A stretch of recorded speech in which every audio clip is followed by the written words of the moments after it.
I realized that I have a responsibility to show up and speak up and use my voice when I'm in the boardroom with these nonprofits.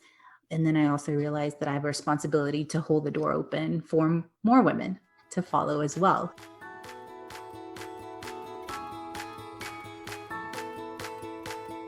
Welcome to You Belong in the C-Suite podcast.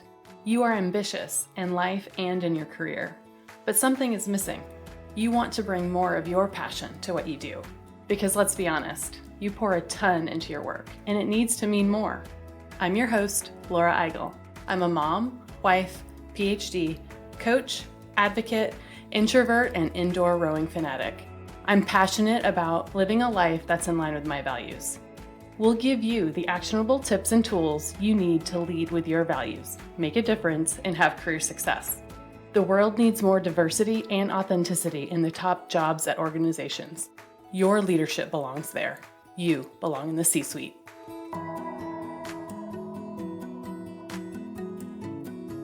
I'm more than thrilled to introduce a new program that our community has asked for.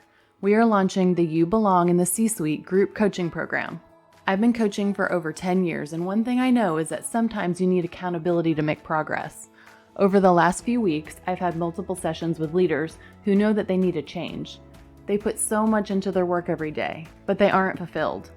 With group coaching, you get an individualized plan to take action on what matters most. And the best part? You get friends to go along the journey with you. You'll learn together, you'll celebrate together.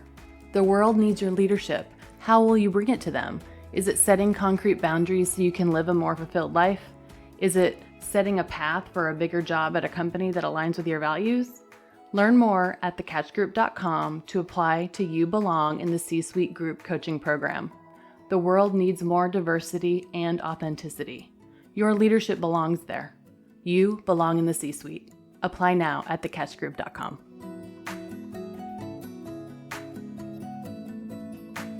Hello and welcome to this week's episode of You Belong in the C-Suite podcast. Today I'm so happy to welcome Maddy Kulkarni on the podcast. Maddy is a marketing professional with a passion for purpose-driven marketing, social impact, community engagement, and sustainability. She is the global marketing director at a Fortune 50 company and has been a board member of a number of local nonprofits and teaches marketing at the University of Texas at Dallas. I'm so happy for you to hear my conversation with Maddy. You know when you meet somebody at work and you immediately click with them on a working style or leadership style? That's what happened when I met Maddy at work in corporate many years ago. We've had the opportunity to partner on things at work and outside of work. And when I think of someone who's truly creating a life based on their values, I think of Maddy. I had to have her on the podcast so that you could see how she's doing it. You'll hear so many great tips. And be sure to stay until the end of the podcast on how you can use a tool to create the life you want based on your values. Well, welcome, Maddy. We're so excited to have you on the You Belong in the C-Suite podcast. Thank you so much for joining us. Thanks for having me, Laura. Got my coffee cup here. I'm so excited to chat with you. I want to tell people how we know each other. So Maddy and I used to work together in corporate. And we bonded in our shared experience in a mentorship program. And we're just in the same project team. It was actually part of my job. And if I remember right, you were volunteering, right? Yes, I was in the marketing department and we were trying to figure out how do we bring a mentoring program to the department. You were in org development. Yeah. And so we were paired together. And I remember just instantly loving you. I felt like, oh, Laura gets me. And together we created this vision for a mentoring program that was so much more than, your traditional mentoring program. Yeah, it grew into a mentoring consortium and we brought other mentoring programs together. It was a fun time. It was a fun time. And that's where you introduced me to Lisa Weaver, who is also on your podcast. Yeah. And do you remember who our keynote speaker was? Oh, yeah. Chad Hauser. Chad Hauser. So for your listeners who don't know, Chad Hauser has a mentoring program for students coming out of like a juvie kind of situation. And he mentors them in the restaurant industry. And at that time, he had pop-up restaurants. Now he has an actual restaurant in downtown Dallas Downtown called um, Cafe Momentum. called Cafe Momentum. Yeah, And it's great. how fun was it to have him as our keynote speaker? Yeah, he was amazing. Yeah. That was a great consortium. Well, Maddy, can you tell our listeners a little bit more about you? Sure. Well, I'm a corporate marketer by day and a passionate nonprofit servant nights and weekends. I'm the founder of Dallas Heroes Project, which helps nonprofits tell their story and expand their reach. I'm also an adjunct professor at the University of Texas at Dallas, where I teach principles of marketing, which is the intro course to marketing. But I also started a new course called Social Impact Marketing. So I'm excited to tell you more about that in a little bit. Yeah, that's a little bit about me. I grew up in Texas, did the New York thing for a few years, came back. And yeah, I live here in Dallas, just a few minutes from you, Laura. Wonderful. So, can you tell us a bit about your values? Because you just described lots of different things that you do in and out of work. And so, we talk a lot about values on this podcast. And how do your values drive some of those things that you just described? Sure. Well, I took your values worksheet, homework assignment, and I reflected, and I was like, my primary values are around community service and using my skills to do good. That's it. Everything revolves around those two things. And I try to bring that to work during my day job in corporate America, but also my nonprofit life and my teaching life and every aspect of what I'm working on. Do you feel like those, like you said, your corporate life and your other parts of your life, is it separate or is it integrated? How do you feel about that? It is so integrated. So when people talk about balance and you have your work life and your life, for me, I have no idea where one starts and one stops. My mom and sister are on the board of my nonprofit. When I go to interview heroes for my nonprofit work, my mother comes with me. She'll ask some tough questions when we're doing interviews. Um, yeah, like everything blends together. It's about your life's work and not life and work as separate things. Ooh, I love that. That's very powerful, your life's work. Yeah. So, how you talked a little bit about your skills that you use. How do you know what skills those are? How did you figure those out to use? What skills did you decide to use in your nonprofit work? Yeah, so I have training as a marketer. And so I realized with the experience that I've developed working at a Fortune 50 company doing marketing, I have this ability to take ideas and bring them to life in a way that people can understand. And I do them for products that we sell. But as I started becoming more involved in the Dallas community through nonprofit volunteering, skills-based volunteering with an organization called Social Venture Partners, I was getting exposed to nonprofits in our community. And there was a common theme that they needed help when it came to marketing, because a lot of the funding dollars they would receive would be earmarked for programming to go directly into helping the people they were serving, right? And so they didn't want to spend that much on overhead and marketing and these admin costs, which totally makes sense. But then I realized I have a skill set here that I could bring to the table and help nonprofits get their word out. And I think that's the reason why I became a marketer to begin with, to bring great ideas to life. Yeah, I think when we think about what skills we want to use to make an impact in the world, we just have to look at, okay, well, what does the world need and what are you good at? And you put those two together and there you have it. I love it. What's the need and what do you have to serve that need? Exactly. It's very powerful. So tell me more about Dallas Heroes Project. Sure. So when I was volunteering with these nonprofits, like I mentioned, I realized there was a need for marketing help. And I thought, well, I'm going to try something where every month I would take a different nonprofit, learn their story, and create a marketing campaign for them. And for that month, me and my team at Dallas Heroes Project would be their marketing arm. So we would write about them on our website. We would do a social media campaign for them. We would do a little print media. we would do a holistic 360 campaign with whatever resources we had. And we would be their marketing arm for a month. And then we would do that again the next month and the next month and the next month. And every month we would pick a different topic. So one month we might be talking about mentoring with big brothers, big sisters. One month we might be talking about, the foster care system and teenagers aging out of the system and creating a program for them. Or we might talk about gender rights. We covered so many different topics. And I have had so much fun with this, what I thought was an experiment, but created, an organization that does this. And I'm so excited to continue the work. And I've worked with interns from a lot of the universities in our city who are looking to gain experience in marketing and photojournalism. I worked with some great photographers in the city to help bring the hero stories to life. That's basically what Dallas Heroes Project is about. I love it. It's amplifying the voices and telling the story where they couldn't before. Exactly. And then by telling their story, they're getting the word out so more people can get engaged, right? So the more people know about the issues that these heroes are working on, the more people the heroes can help. But it also enables people who are reading their stories to get involved as well. And I love that you created it.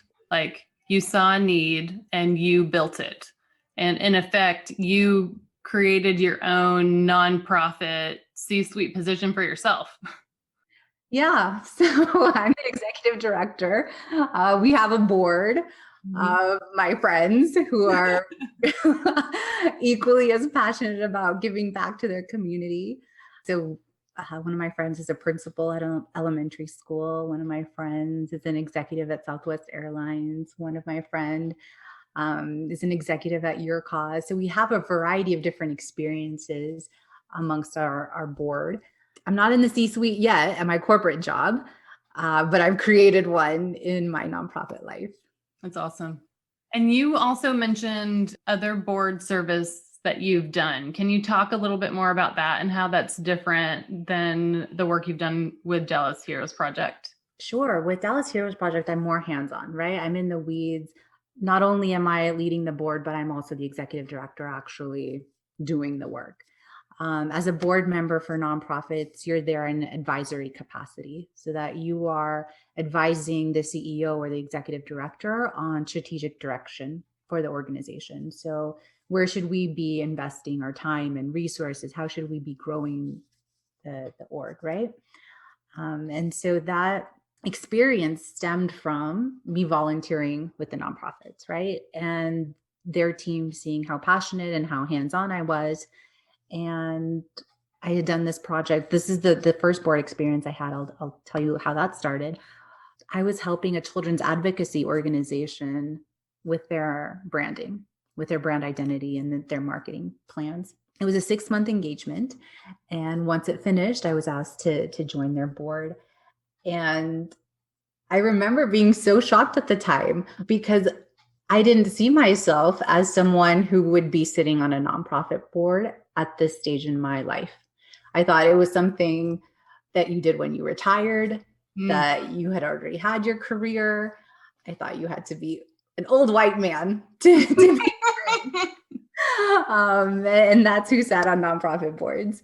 And I was wrong. I also realized that nonprofits in our community have been trying to build more diversity into their board. One of my friends likes to say that I'm the trifecta right now because I'm a female, person of color, and a millennial. So I hit a lot of those diversity check boxes, but I'm okay with that. I will fill the quota and I am here for it. So I realized that I have a responsibility to show up and speak up and use my voice when I'm in the boardroom with these nonprofits. And then I also realized that I have a responsibility to hold the door open for more women to follow as well, so that we can build a more diverse group of people who work on our nonprofit boards. And how can you tangibly do that? Do you have an example of that you can share? Sure. So I just rolled off a board. We had started it because there was this nonprofit we were working at, and we were creating a social impact or social enterprise arm of the nonprofit. And there was just 4 of us board members when we started. So I was just one of 4. So that ratio seemed okay when I was the only female. But then after a few years, I was still like one of 8 board members that were all white male and me. And I realized that, wow, okay, so I'm in the room right now, but I also have to open the door for others to follow. And the men were so gracious and so welcoming to the idea that I had to let one of my students come in and shadow and sit in on the board meeting to see what it's like. So I had a female student in my class who I knew had passion for the nonprofit space. And so I invited her in because I wanted her to see what the conversation was and to demystify what someone thought happened in a boardroom, so that when she was ready in her professional life to take that step, she would feel confident that she could do it too. So I remember thinking, okay, I'm here. What should I be doing now to open the door for other women? And it took me a minute to reflect and to figure out how to go about this. But the other board members were so receptive of the idea and so welcoming to the idea, to me and my student to do this. And it seemed like a kind of a daunting task, but really it was kind of an easy thing. Bring her along. It was so easy. I just asked the board members. They wholeheartedly said yes. She came, she watched, she loved it. And that was it, you know? And I think we could do more things like that, easy wins that don't require a lot, but could mean so much. And I love that you're doing that. The other thing I have another question, if it's okay, for your board service. What part of that, what kind of critical experience there were you then able, or have you been able to then kind of bring back into your corporate job? And did that happen for you? Yeah. Well, with the first board experience that I had, I learned so much about advocacy work. So I was working with a nonprofit who did children's advocacy when it came to health and nutrition and child trafficking. And before that experience, I had no idea what advocacy even meant. That's not something that I studied or was exposed to.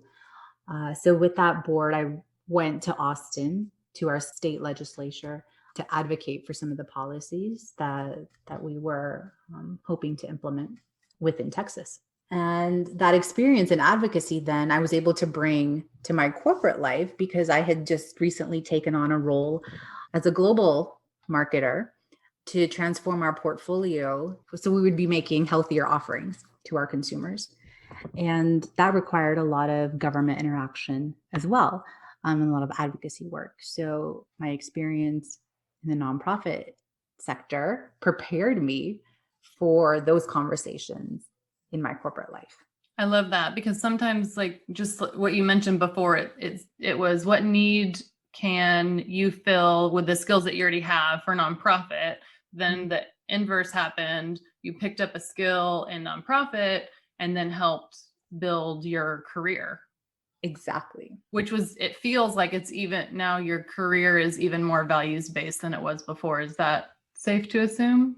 Definitely. So a few years ago, purpose-driven marketing didn't exist in the corporate space. There might be trickles of it with organizations like Ben and Jerry's taking on purpose and activism, right? And they were primarily these niche brands, Ben and Jerry's, Tom Shoes, Warby Parkers of the world, right? But our massive corporates weren't doing this yet. And at that time, I still had passion for this space. And so I had started a newsletter called The Sustainability Second at work. And I had just sent it to a few of the marketing friends that I had and my director.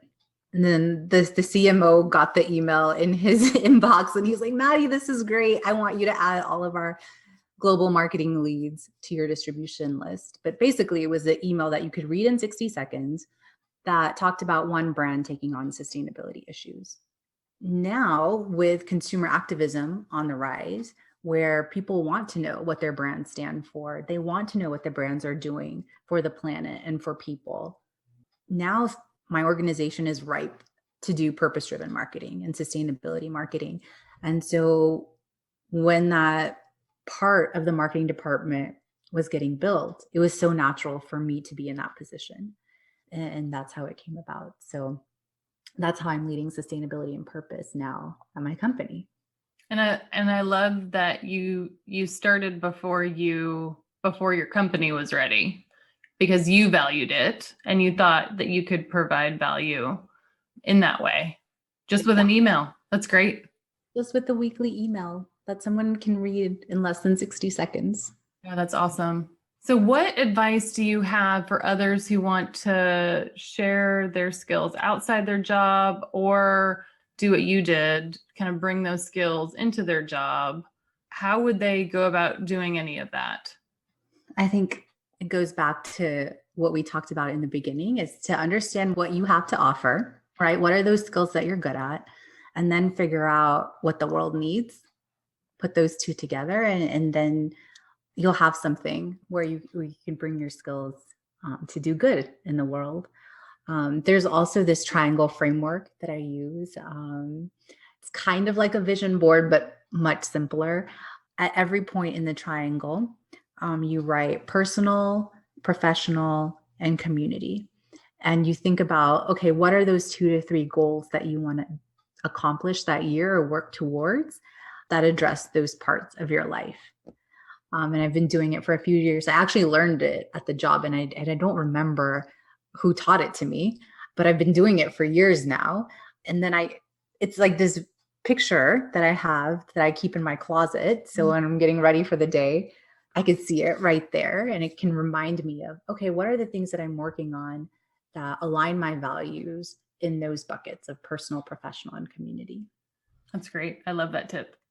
And you also mentioned that you're also teaching now. Can you tell me a little bit more about what drew you to even start doing that, and what value is that fulfilling for you? Well, my mom is a teacher, and my mom was a teacher. My grandfather was a teacher. My aunts taught. And a few years ago, my mom was like, I think you should get into teaching. I think you'll really enjoy it. And again, I thought this is something that you do when you retire. Yeah. And it just wasn't top of mind for me. And she's like, no, I think just put your resume out there. And so I had applied, and the resume went into probably a black hole online. And then I never heard back from any of the universities in Dallas. But as I was doing my Dallas Heroes Project work, I was thinking that, perhaps some students might want some real world experience doing some service learning with the nonprofits and helping me do the marketing for these organizations. And so I had reached out to University of Texas at Dallas's undergraduate marketing head. She's like, yes, Maddy, come in and talk to the students about what you're doing. And then 5 of her students signed up to work with me for a semester. And so they got course credit. They learned, a new skill set.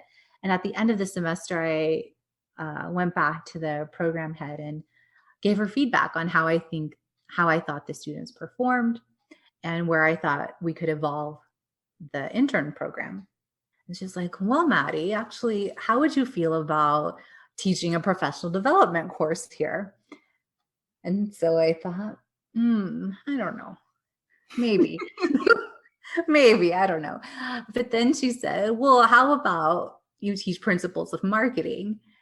And that just lit me up. I was like, yes, this is it. This is what I want to do. And that just felt so right to me. And so I've been teaching the principles of marketing course, and it has been such a joy. I absolutely love it. I'll show you how my values show up in the classroom. So the students know I have passion for sustainability and purpose. And so they have a group assignment where they have to build a marketing plan throughout the semester. And in their plans, they've started including sustainability and purpose into how they're building out their plans. So one example is a team that took on Disney, and their product innovation that they were doing for their group project was a Disney restaurant experience. And within their program ideas, they created this way for there to be zero food waste at the restaurant. Nice. because they knew, food waste is such a salient topic right now in our society. One team had a project they were doing with Home Depot, and their idea was to create these homes that would be branded Home Depot homes, but they would be used with recycled material and reclaimed wood. And so I get so excited when I see our younger generation now embedding sustainability and purpose into how they're innovating. So the program director also knew I had a passion for the nonprofit space, and she had this idea to create a social impact marketing course. And she's like, Maddy, do you want to co-write this course with me? I was like, yes, this is my jam. This is what I love to do. And I think something came up and she's like, oh, okay, I can't do it anymore, but you're on. So I was like, okay. So I wrote the course, we launched it. It was so much fun. But the students basically have an opportunity to work with a nonprofit in the city, use their marketing skills for good, and get course credit. But they also get their 100 hours of community service requirement taken care of through the course. So our business students are required to do community service to graduate, which is something that I love that the Jindal School of Management requires. But my course offers that as well. So another place where values are showing up. I love it. And it truly does feel integrated, all of it. Like you said before, it's your life's work, not life and work. Exactly. So is teaching life or work? I don't know how I would classify it. It sounds like fun. It sounds like fun. It is fun, definitely. I do this thing where when the students ask for extra credit, I make them do an analysis of a campaign that they found impactful. And usually they're campaigns I haven't heard of. And so that helps me as a corporate marketer to learn about what's resonating with the Gen Z audience. So there's learning happening in both directions. I love that too. That's great. Well, Maddy, I just love your story because you're a really great example of, you don't have to wait. Like we have this idea of, okay, I want to do this when. And I did that in my career. Oh, I'm going to do a coaching company. Yes. When I'm done with my corporate career, but you can do these things now. And your voice is needed in these spaces now. And I think you're just such a great example of how you're showing up, not only at work, but you're showing up teaching, you're showing up in board service on nonprofits, you're creating your own nonprofit. And for some, it might be like, oh my gosh, how can I do all of that? And I would say you probably don't have to do all of that, but I think you're just a shining example of you can do one thing, you can do many things, but you can do it now. Yes. Why wait? Just do it now. You can do it all now. And I think you've just provided so much value to our audience on examples of how they can do that and live their values both at work, outside of work, and just integrate it into a life of values. So I really thank you today for being here. And I'm just honored to know you. And I'm so happy that we can support each other. Same here. Yeah. Thanks for having me on. It's been a fun conversation. Awesome. Thank you so much, Maddy. Thanks, Laura. Bye-bye. I'm so glad you got to hear that conversation. She's truly an inspiring leader, creating the life she wants based on her values and serving others, creating a nonprofit, creating space for women to follow behind her, and creating impact in work and life. Really her life's work. After our conversation, Maddy and I thought about a call to action for this audience. Remember the triangle method that she used to figure out how to make a difference? At each corner of the triangle, you put professional, personal, and community. We thought a great addition to that would be to layer on your values to the triangle. For example, my values of development show up in the professional corner of my triangle. My value of balance shows up in the personal corner of my triangle. And my value of advocacy shows up in the community side of my triangle. You can see how your values show up in these different aspects of your life and which one you might want to take action on. If you don't know what your values are, remember you can download our free values worksheet at thecatchgroup.com. I hope this was as fun of an episode for you as it was for us. You can follow Maddy on Instagram. And if you know of a social impact organization or nonprofit organization that could use marketing help, please connect with Maddy and we'll put her contact information in the show notes. Thank you so much for listening and being a part of our community. Remember, the world needs your leadership. You belong in the C-suite. What gets you up in the morning? What drives your decisions? What do you stand for? No idea, not even sure where to start? I use my values to guide my life and career. It's the basis of how I've built boundaries for myself and stuck to them. Are you ready to dig into what matters to you? Go to thecatchgroup.com to download your free values worksheet. That's thecatchgroup.com to download your free values worksheet to get to your core values and take action on what matters most. I want to thank you so much for listening to the You Belong in the C-Suite podcast. If you are enjoying this content, then be sure to subscribe to the podcast so that you don't miss a show. Editing and support for this podcast is from SNE Podcast Management. To get more tips and tools to help you live a life guided by your values, go to thecatchgroup.com. Keep your boundaries and take care.